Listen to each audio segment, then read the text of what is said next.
नमस्कार मित्रों, आपका स्वागत है हमारे YouTube channel Shiv Shakti classes पर। तो चलिए आज हम बात करते हैं, मैं परवेज खान। आज हम बात करते हैं जीएस वाले पोर्शन पर कि हमें जीएस में क्या क्या पढ़ना है। जैसा कि लगभग सभी लोगों को सर्वविदित है कि हम जीएस के अंतर्गत इतिहास, भूगोल, भारतीय राज्य व्यवस्था और अर्थशास्त्र तथा समस्त विज्ञान, भौतिक विज्ञान, रसायन विज्ञान और जीव विज्ञान तथा विविध खेलकूद, विविध परिदृश्य, राष्ट्रीय और अंतर्राष्ट्रीय घटनाएं, इनके बारे में संपूर्ण रूप से अध्ययन करते हैं। तो चलिए आज हम बात करते हैं भूगोल के बारे में। भूगोल का हमारा क्या रहता है पाठ्यक्रम, तो उसके बारे में आज हम समझ लेते हैं क्या है पहले। तो भूगोल को हम जब भूगोल का अध्ययन करते हैं तो उसके पाठ्यक्रम को हम लोग 3 भागों में बांटकर उसका अध्ययन करते हैं। इसका पहला पार्ट देख लीजिए आप, यह है भूगोल का पाठ्यक्रम। इसको मैंने 3 भागों में डिवाइड किया है, जिसमें आपका पहला भाग रहता है भारत का भूगोल, दूसरा भाग है विश्व का भूगोल, जबकि तीसरा पार्ट रहता है पर्यावरण। तो अब हम ये देख लेते हैं कि हमें भारत के भूगोल में क्या क्या पढ़ना है। इसमें सबसे पहले हम जान लेते हैं कि भारत का परिचय, इंट्रोडक्शन ऑफ इंडिया, यानी भारत का भौगोलिक विस्तार कहां से कहां तक है, कहां कहां कैसे कैसे भारत फैला हुआ है। दूसरा उसके बाद आता है भारत के भौतिक प्रदेश, भारत कितने प्रदेशों में बटा हुआ है, कितने यूनियन टेरिटरीज स्टेट्स हैं भारत में, या कितने स्टेट्स हैं टोटल, उसके बारे में अध्ययन करेंगे। उसके बाद फिर अगला पार्ट आता है भारत की जलवायु, क्लाइमेट ऑफ इंडिया। तो भारत की जलवायु कैसी कैसी है हम उसके बारे में बताएंगे। उसके बाद भारत की नदियां, भारत की वनस्पतियां और भारतीय मृदा, कहां कहां कौन कौन सी मिट्टी पाई जाती है, इसका अध्ययन करेंगे।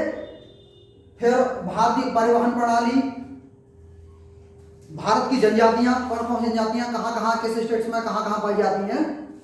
उसके बाद भारत में कौन कौन सी झीलें कहां कहां पर हैं, झीलें और दर्रे, उसके अलावा भारतीय कृषि। ठीक, तो उसके बाद उसका अगला पार्ट आता है विश्व का भूगोल। विश्व के भूगोल में हम पढ़ेंगे हमारा सौरमंडल, इसमें बहुत सारे ग्रह, उपग्रह, क्षुद्र ग्रह, उल्कापिंड आदि आते हैं। फिर उसके बाद दूसरा पॉइंट है महाद्वीप, भारत पूरी दुनिया में कितने महाद्वीप हैं उसके बारे में पढ़ेंगे, कौन सा महाद्वीप कहाँ है, कहाँ तक उसका विस्तार है। तो जैसे सभी को पता है कि भारत में लगभग 7 महाद्वीप, पूरी दुनिया में, पूरी विश्व में टोटल 7 महाद्वीप हैं, और जिस महाद्वीप में भारत पड़ता है उसका नाम है एशिया महाद्वीप। चलिए आगे बात करते हैं इसके बारे में। फिर विश्व के कितने अक्षांश है, अक्षांश और देशांतर के बारे में अध्ययन करेंगे। फिर उसके बाद पृथ्वी की गतियां, दैनिक गति या वार्षिक गति, कैसे कैसे पृथ्वी गति करती है। उसके अलावा पृथ्वी की आंतरिक संरचना और भूकंप और ज्वारभाटा, सुनामी, चक्रवात, महासागरीय धाराएं और ज्वालामुखी, ये आता हमारा विश्व के भूगोल के अंतर्गत। उसके बाद हमारा थर्ड जो पॉइंट है वो है भारतीय पर्यावरण। पर्यावरण के बारे में बात करते हैं। पर्यावरण विविधता यानी बायोडायवर्सिटी, कहां कहां क्या क्या पाया जाता है। नेक्स्ट है प्रदूषण, पॉल्यूशन, कितने प्रकार का, किस किस चीज से क्या क्या हमारे लिए हानिकारक है, उसके बारे में अध्ययन करेंगे। फिर आता है दिवस। दिवस में विभिन्न प्रकार, विभिन्न दिवस आते हैं, आजकल परीक्षा की दृष्टि से बहुत इंपॉर्टेंट सेक्शन है ये दिवस। उसके अलावा फिर पुरस्कार और पर्यावरण, प्रमुख पर्यावरणीय चिन्ह और हमारा वायुमंडल। चलिए अब बात करते हैं पाठ्यक्रम। तो हम लोगों ने समझ लिया क्या है पाठ्यक्रम, तो अब बात करते हैं भारत के भूगोल के बारे में। तो भारत के भूगोल का क्या है परिचय, इसके बारे में मैंने यहाँ बताता हूँ मैं। भारत का भूगोल, इसका परिचय जब कराते हैं तो भारत की स्थिति, भारत की स्थिति को हम 2 प्रकार से देखते हैं। एक तो देखते हैं ग्लोब पर, एक ग्लोब पर देखते हैं। दूसरा जब महाद्वीप में बात करते हैं, बताया था मैंने कि पूरी दुनिया में टोटल महाद्वीपों की संख्या 7 है। भारत जिस महाद्वीप में पड़ता है उसका नाम है एशिया महाद्वीप।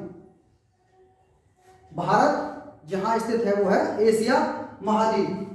एशिया महाद्वीप की बात करते हैं तो एशिया महाद्वीप में भारत के अलावा और भी अन्य देश हैं। एशिया महाद्वीप में लगभग मुझे ज्ञात है कि 48 देश हैं, 48 देश हैं, जबकि कहीं कहीं 51 देश भी लिखा हुआ है। लेकिन उसमें क्या करते हैं वो लोग कि चीन के 3 कॉलोनियल 3 उपनिवेश और हैं। वो कौन कौन सी हैं? हांगकांग, मकाऊ और एक है ताइवान। ये तीनों को ऐड कर लेते हैं तो एशिया महाद्वीप में द्वीपों की संख्या 48 + 3 = 51 कर देते हैं। लेकिन ऐसा नहीं है, राइट जो लिखते हैं वो एशिया महाद्वीप में कुल देशों की संख्या 48 है।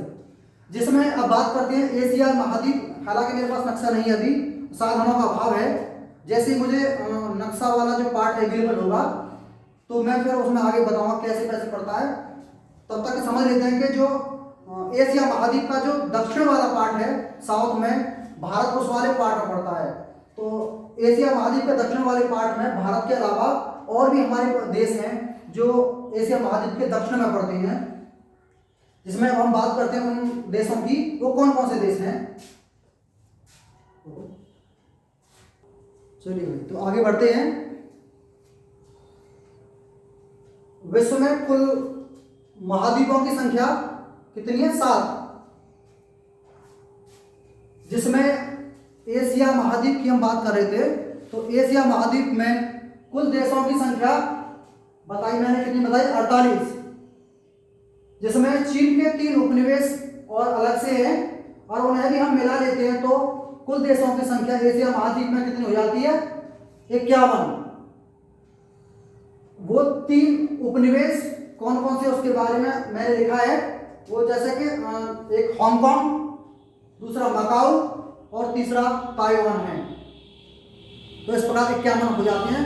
लेकिन अगर एग्जैक्टली पूछता है कि एशिया महाद्वीप में कुल देशों की संख्या कितनी है तो फिर 48 बताएंगे हम। चलिए आगे बात करते हैं।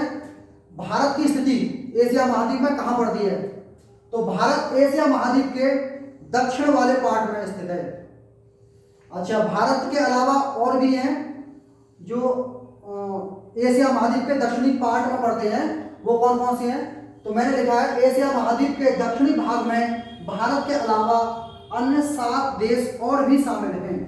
बाकी जो बचे 40 देश वो सब उसके उत्तर वाले पार्ट में और ईस्ट और वेस्ट वाले पार्ट में है।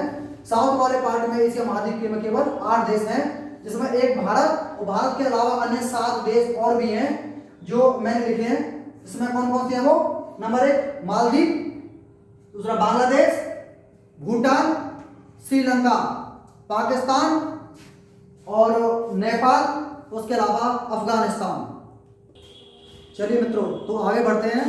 जैसा मैंने बताया था कि एशिया महाद्वीप के साउथ वाले पार्ट में 8 देश पड़ते हैं। भारत एक तो उसमें भारत है और भारत के अलावा अन्य 7 और देश थे। तो उन्हें हम कैसे याद रखेंगे उसके बारे में एक हमारे पास आता है, एक ट्रिक है, सार्क, जिसे बोलते हैं सार्क, SAARC, सार्क। इसका फुल फॉर्म होता है south Asian association regional corporation. इसे हिंदी में बोलते हैं दक्षिणी एशियाई क्षेत्रीय सहयोग संगठन या संघ, इसका हिंदी रूपांतर है। और इसे हम इन 8 देशों को याद करने के लिए हम एक ट्रिक के माध्यम से याद करते हैं, जिसे बोलते हैं हम लोग MBBS। ने पिन लगाई एक क्लास की। MBBS जैसे डॉक्टर्स होता है तो वो एक को क्या लगाता है? सुई लगाता है। तो सुई को हम कल्पना कर रहे हैं कि उन्होंने एक पिन लगाई। सुई किस प्रकार की होती है? जैसे पिन होती है।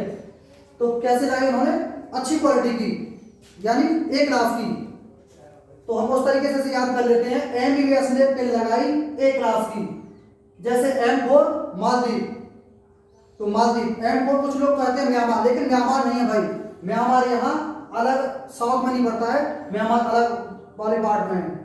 ठीक है, तो यहाँ आता है मालदीव। मालदीव, M फॉर मालदीव और B फॉर बांग्लादेश, दूसरा B for Bhutan, S for Sri Lanka, P for Pakistan, और I for India, N for Nepal and A for Afghanistan. जब 1985 इसकी स्थापना जो है 8 दिसंबर 1985 को बांग्लादेश की राजधानी ढाका में हुई थी। जिस समय स्थापना हुई थी सार्क की, तो उस समय सार्क में कुल देशों की संख्या 7 थी, जिसमें अफगानिस्तान को उन्होंने सार्क वाले पार्ट में है, तो अफगानिस्तान भी इसी वाले एशिया महाद्वीप के साउथ में पड़ता है, लेकिन सार्क के संघ में यह शामिल नहीं था। बाद में 2007 में कब किया गया इसको, 2007 में अफगानिस्तान को भी इसमें जोड़ लिया गया। इस प्रकार सार्क के कुल सदस्य देशों की संख्या हो गई 8। तो सार्क की स्थापना 8 दिसंबर 1985 को बांग्लादेश की राजधानी ढाका में हुई, और इसका जो सचिवालय है, जो हेडक्वार्टर है, वो कहाँ है, नेपाल की राजधानी काठमांडू में पड़ता है। इसके पहले जो सचिव थे वो थे अबुल अहसान, लेकिन वर्तमान में इस समय जो पूछता, कभी कभी करंट से रिलेट कर लेते हैं हम लोग, वर्तमान में जो महासचिव है वो है पाकिस्तान के रहने वाले, जिनका नाम है अमजद हुसैन बी सियाल। कौन है वो, अमजद हुसैन बी सियाल।